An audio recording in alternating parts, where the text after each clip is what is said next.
Floss Tube, it's Brittany at Ingleside Imaginarium. I am coming to you today with hopefully what will be some exciting announcements and some talks about what the future of this channel might be.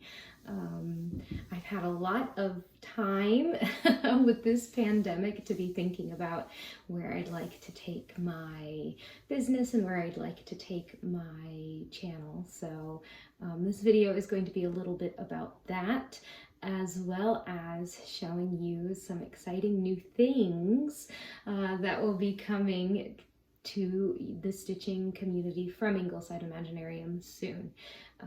The first big difference that you will have noticed when you clicked on this video is that I have changed my name once again.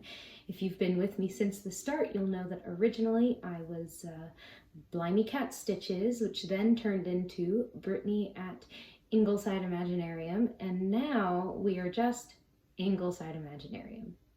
And by we, I guess I mean me, Brittany, the designer, but I guess I could also include Danny and Rhaegar, my cats, who sometimes like to make appearances in these videos. The reason for this name change is that like I said, I'm kind of considering moving into a new direction with these videos where I can take a little bit more focus on my business and Ingleside Imaginarium, which could mean a lot of things. I'll go into those in a moment, but I just wanted my YouTube channel to be pretty self-explanatory with the title, and I wanted when people search Ingleside Imaginarium for this to come up, because I'm hoping that it will be a resource in the future for people who would like to stitch my patterns. So that's the big difference. Just another life update really quickly. Another difference you'll have noticed is that I am in another room. This is not my New York apartment. It is not the room I was in before for my Stitch Mania videos. I've never filmed in this room, but this is another room in my parents' house. I'm still in Nashville. My costume shop where I had been employed for the past, it was supposed to be 4 years in May, is still shut down because of the virus. So I am taking this opportunity to try and save up some money while I'm living here with my parents, and also taking this opportunity, as mentioned before, to focus on Ingleside Imaginarium and get some new and exciting patterns out there for you all. So that explains where I am physically, a little bit where I am mentally. I would love to get back to work, but unfortunately it's just not time yet. But I am so grateful I have my stitching to focus on instead. So that will lead into this video specifically and my hopes for the channel. I'm really hoping that this is going to be the first in a series of videos. It is going to be called, I don't know, Ingleside Imaginarium, What's New? Because I'd love to make some short videos, maybe every week, or perhaps just when I have new releases available, or exciting new content that I want to release. It is going to be just focused on new stuff, which is fun and exciting, to me at least. It's exciting for me to see some of these things getting finished, because some of this that you'll see today has been in the works for quite a while, at least a year. So it's finally coming to fruition. And I guess if there's any good thing about being forced to take a break from my other job, is that I'm getting some good stuff done. So with that being said, why don't we go ahead and get into what's new? This first, I'm going to call it a series. It's a series of patterns that will be released this week. I'm excited to share with you. These are the ones that have been in the works for a little while. I believe at least, maybe not quite a year, because you'll see the beautiful stitching that was done on these models was by our own Miss Oh So Crafty here on FlossTube, Stephanie. I met up with her at the New Jersey FlossTube retreat last year, and we talked about the possibility of her doing some model stitching for me, and well, she did. I got these back a little while ago, but I just was able to finish them up exactly the way that I wanted them to. So without further ado, these are the Magical Menagerie patterns by Ingleside Imaginarium. So far it is a series of 3 patterns, but I have 3 more in the works, and I'm hoping to maybe go beyond that. We'll see. So a little bit of background on the Magical Menagerie patterns. There is an island kingdom called Wildermere, and their Queen Isolde, has made it illegal to hunt magical and mythical creatures. And so Wildermere has become sort of a refuge for all of these creatures who each have their own spot on the island where they live and thrive. However, in order to have this safe haven once a year, one representative of each of these magical species must come and take part in the Magical Menagerie. It is an exciting festival where all of the citizens of Wildermere are able to come and see these amazing creatures up close and personal. And I like to imagine that perhaps, people from other nations are able to come in, but there is a strict, they must adhere to all of the strict rules and guidelines about the treatment towards these magical creatures. So during this festival, there are all kinds of gorgeous and glittering enclosures hanging from structures that all of the guests and citizens are able to walk through and see these magnificent creatures that they maybe wouldn't get to see on every other day of the year. And so that moves into the stitching. What does this story have to do with the stitching? Well, these are the creatures in their menagerie cages. So the very first one that I'm happy and excited to show you is the Magical Menagerie Griffin, who is covered in cat hair already. But here we go. So here is the Griffin. You can see that I finished it into a hanging ornament, and you can also see that the cage here is stitched entirely of Krynic. And what is really awesome and exciting, I don't know if it's exciting, but it's fun, is that the bars of the cage are long stitches. So it actually looks like the griffin is behind and inside this cage. And you can see here that this griffin is playing with the tassels on his cage here, which highly amuses all of the little children who come to view the griffin, and I think he knows that. Rhaegar a lot of times will do this kind of cute thing, and it's like, you're cute. I think the griffin knows he's cute too. So here is the griffin. And for those of you that are concerned about the size of these enclosures, remember that this is a volunteer basis. They can get out, stretch their wings during the day, and it is just for one day. So yes, here is the griffin. Pretty exciting. So each of these patterns uses generally one color of Krynic and generally one color of Weeks Dye Works. So the Weeks Dye Works in this is the main griffin color in his wings and in his chest. So that is number 1 of the Magical Menagerie patterns. Number 2 is this magnificent, majestic beast. This is the unicorn. And so you can see here the unicorn is in one that looks kind of more like a stall, but still hanging nonetheless. And the fun thing about the unicorn at this Magical Menagerie is that there is a parade at the end of the day, and throughout the day the unicorn is observing all of the children of Wildermere and all of the children who have come to attend the celebration, and it picks one child that is going to be able to ride the unicorn during the parade. And so that is an honor that, these children, once they become adults, will talk about their whole lives. You can see specifically with the unicorn, the Weeks is here in the mane, and the horn and the hooves are a second color of Krynic. And the last in this first wave of Magical Menagerie patterns is the Phoenix. You can see here that its cage is a little more similar to the griffin's. with the same technique with the Kreinik of creating the bars of the cage.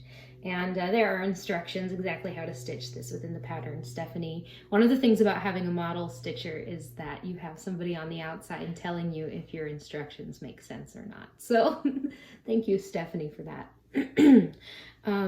So yes, here is the Phoenix, and the Weeks is the lighter coral color here. And then this gold, if you want to stitch the whole, all three of these first creatures, this gold is the same, or the one in the unicorn is the same one used in the Phoenix. So you'll only have to buy the 3 rolls to stitch these guys. But yes, as far as, you know, the story bit, something that's really exciting about the Phoenix within the world of Wildermere and the Magical Menagerie is that every once in a while, it's not every year, but sometimes things align so that the people at the menagerie are able to see the rebirth of the Phoenix. From, you know, an old bird, it bursts into flames, and then within the flames, from within the flames emerges a new baby Phoenix. And that is not something that everyone gets to witness, but every once in a while, the Phoenix who volunteers is willing to share that part of its life cycle. So yes, here is the Phoenix. So you'll notice that I was able to finish all of these into ornaments with quilting cottons on the back, and with these specific ties here, or hangers.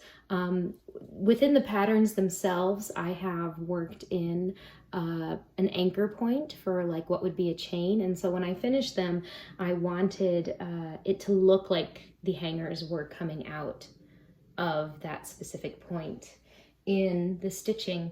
And so just because of the story with these, I wanted people to be able to finish them just like mine if they so desired. So I have actually created a tutorial. Now this is my very first tutorial. I've never made one before, and having done it, there are some things that I would change, but I believe it is going to be helpful for people who would like to finish their ornaments just like mine. And I tried to film it in such a way that you could use it to make ornaments of other shapes as well, and it's not restricted to these patterns. So that's going to be going up this week too, my very first tutorial. And that is kind of why I wanted to cut down to just Ingleside Imaginarium. So when people are looking for finishing tutorials, or perhaps there'll be some other specialized videos I'll make in the future, they will be able to find those more easily. I forgot to mention the fabric that this calls for is a 32 count Picture This Plus linen called Dwarf. And if you stitch this and want to finish them just the way I have included templates in the patterns that are the correct size if you stitch it on a hand-dyed 32 count. So just thought I would stick that in there, and yeah, keep an eye out for that in the pattern. So that is not the only new pattern from Ingleside Imaginarium that will be coming out this week. I have another pattern. So this is 3 months ago now at this point, back in May and April, when the pandemic was, when everything was kind of shutting down. A lot of designers were releasing what are called Be Well and Stitch patterns, which is mostly freebies, which were made to help people kind of center and focus themselves and have a distraction. Well, I didn't make a Be Well and Stitch pattern. Instead, mine is stay up late in the middle of the night and scream kind of pattern, because that's what I was feeling back then. And it wasn't just the anxiety of everything that was going on that was keeping me awake at night. If you watched my Stitch Mania daily vlog updates, you'll know that I was dealing, and we are still dealing, with foxes in the neighborhood who like to scream very early in the morning and wake you up. So just in honor of this fox and in honor of the feelings that I have been going through. And it's still going on, both the foxes and the feelings. I have created this pattern. It is called Dark and Lonely Hours. And you'll see here it's framed in, this is just an 8x10 frame. It features the screaming fox from my neighborhood. The text there says, and sometimes during the dark and lonely hours, she screams. And again, that's just a little reference to the fox and my feelings. This pattern uses 5 colors of color and cotton floss. The 4 main colors of the fox and then the moon are all color and cotton floss. And there will be DMC substitutes in the pattern as well. I have stitched this fox on a piece of 28 count linen dyed by Under the Sea Fabrics. It's called Lapis, and I think it turned out really well. I'm pleased with it. It's at least going to be a memory of how I've made it through 2020. So yeah, this is going to be released in the Ingleside Imaginarium Etsy store as well this week.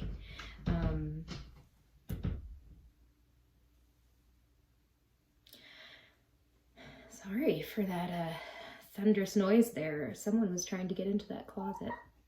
Wonder who it could be. And last, but of course certainly not least, and by far the most exciting pattern that I have to share with you guys today, that I have not shared on YouTube. You may have seen this on my personal Instagram as well as my professional Instagram, Blimey Cat and Ingleside Imaginarium, respectively. But this is a collaboration pattern, my very first collaboration pattern that I've ever done. Also, the very first human featured in an Ingleside Imaginarium pattern. So a lot of firsts this video, a lot of changes, but exciting changes, I think.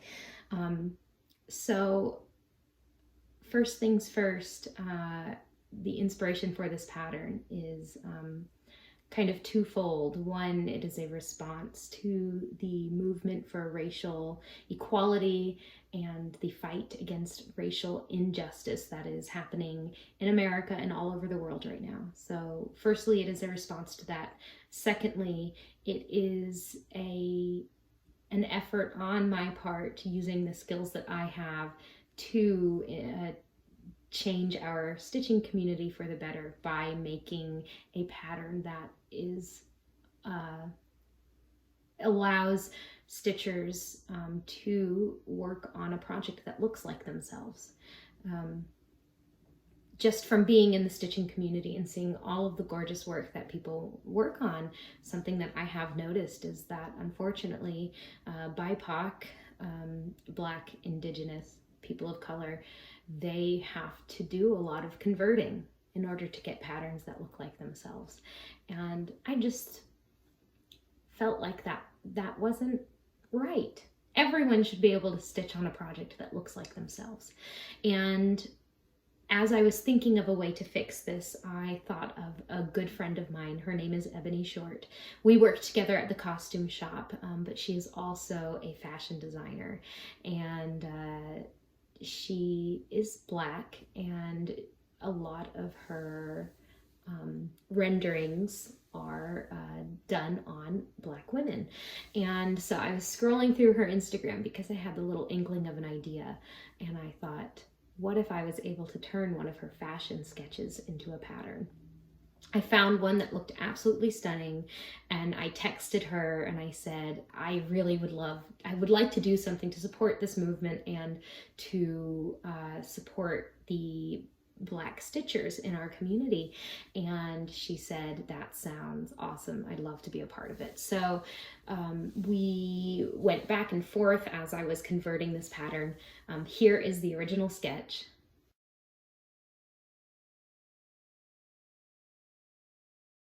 And we've been back and forth. We decided to name her Ella, but the pattern itself is a lady named Ella, and she's named after Ella Baker, who is a major figure in the civil rights movement.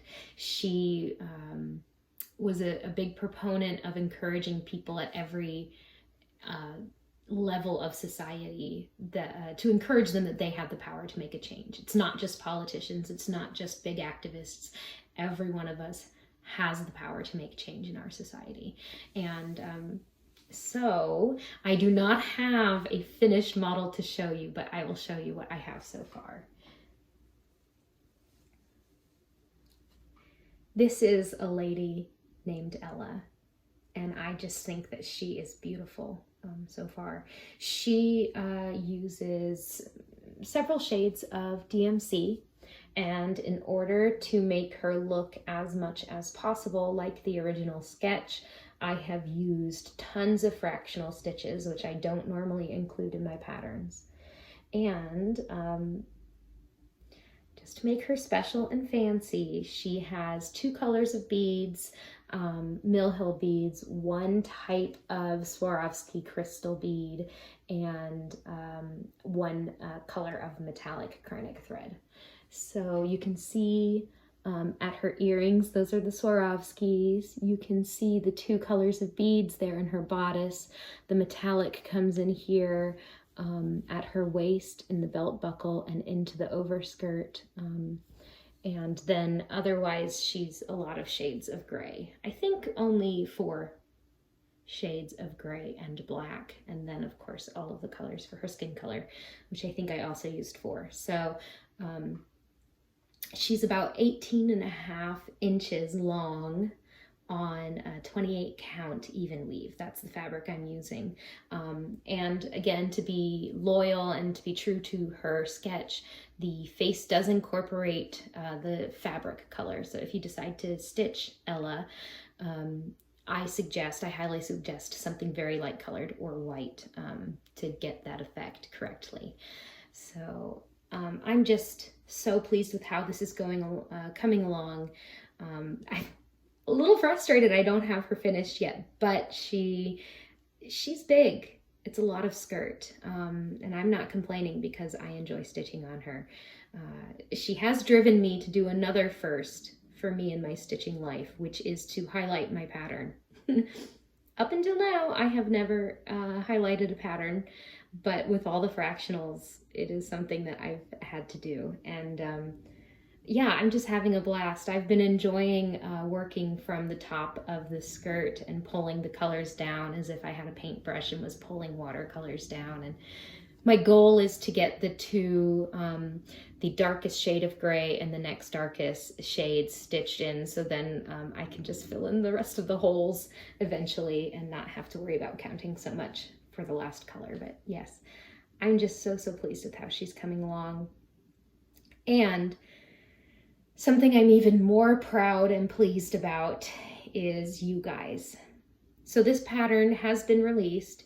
It is not in my Etsy store, and that is because I have put it up for charity.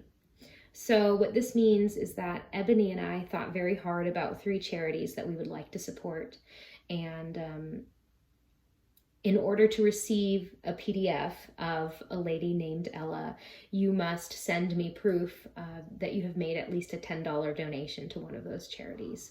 And I think they're very worthy charities. The first is Color of Change, which is an organization that works to fight for racial justice and equality everywhere at all levels. That could be in neighborhoods, it could be in the work world, in corporations, it could be at the national level in federal politics. So it's a great organization that's out there working for change. The second one is the National Alliance for Mental Illness, and again, they're an organization that works to create resources and support for people struggling with mental illness, which that is a cause that both Ebony and I care very much about because of personal connections with it. And then the last one, those are 2 kind of big national organizations. We wanted to pick something a little smaller, and Ebony actually has been in touch with this organization, and that's how she knew about it. But it is the Sankofa Birth Workers Collective. So this is a group of Black doulas who have made it their mission to make sure that Black birth givers have somebody who they can trust and somebody who looks like them near them and next to them during what can be, I have not given birth, but I imagine it is an experience that you want to absolutely trust and have people on your side, by your side during. And so I'm just so proud and pleased to say that in the month or so that a lady named Ella has been available, you guys, the Stitchers, you have raised very close to $1,200 for these charities. And I just want to be here today with Ella and I know that Ebony, not to put words in her mouth because obviously I do not want to do that, but just within our communications, I know that she has been absolutely blown away by the generosity of Stitchers as well. I was, when we hit $100, I was like, great, that's all I could have hoped. And then the number just kept climbing. And so I just want to thank you for those of you who have made donations, and for those of you who have shared about a lady named Ella, and those of you who are excited to stitch her. It just means a lot. And yeah. I have, she is still available. There is a link in the description of this video to the kind of landing page I've made for her that has links to all of the charities. Then you just need to forward a screenshot or the receipt email from your donation, and I'll send out the PDFs so that you can stitch her too. And with that, that is what's new at Ingleside Imaginarium. I'm not sure when the next video will be, but there are some model stitches that are very close to being completed, and some others that I have just sent out to a coworker of mine who is now going to be a model stitcher. So I have some things for the future. I have a big project that I may be making some like process videos about, that will be on kind of the new Ingleside Imaginarium channel, and there could be tutorials in the future. We'll just have to wait and see. It's kind of a lot what my life is right now. Just wait and see how long I'll be in Nashville, wait and see when the costume shop opens up, wait and see what projects that I get done each week. Yeah, we'll see. I hope that all of you are managing to stay sane and are doing what you need to do to get through everything that's going on. For me, that means stitching, of course, but I'm also trying my best to learn and to listen and to be open to changing my ideas about the world when presented with information that makes me, makes my eyes open to what certain people in our nation and in our world have had to go through and are still going through. And I just encourage everybody to be empathetic and be kind. I know it's a mantra that's been going around, but whether that has to deal with people who claim the pandemic is a hoax and the hard feelings that those of us who have lost acquaintances or loved ones to the virus, or have had people in our lives who are struggling with the virus. I think I mentioned that in one of my previous videos, like, be kind to the people who are affected by these very real problems. And along with the virus, the very real problem of the racial injustice and the brutality against Black people in America. And yeah, just be open, be kind, be available if you can. I know that not everyone's mental health allows them to do so, but yeah. I'm hoping that I can keep up these what's new videos as I have new things to share with you guys, and if I can come up with any kind of tutorials, if I'm finishing work in any special way, then I can share some of that process. I'm not sure when my regular stitching updates will resume.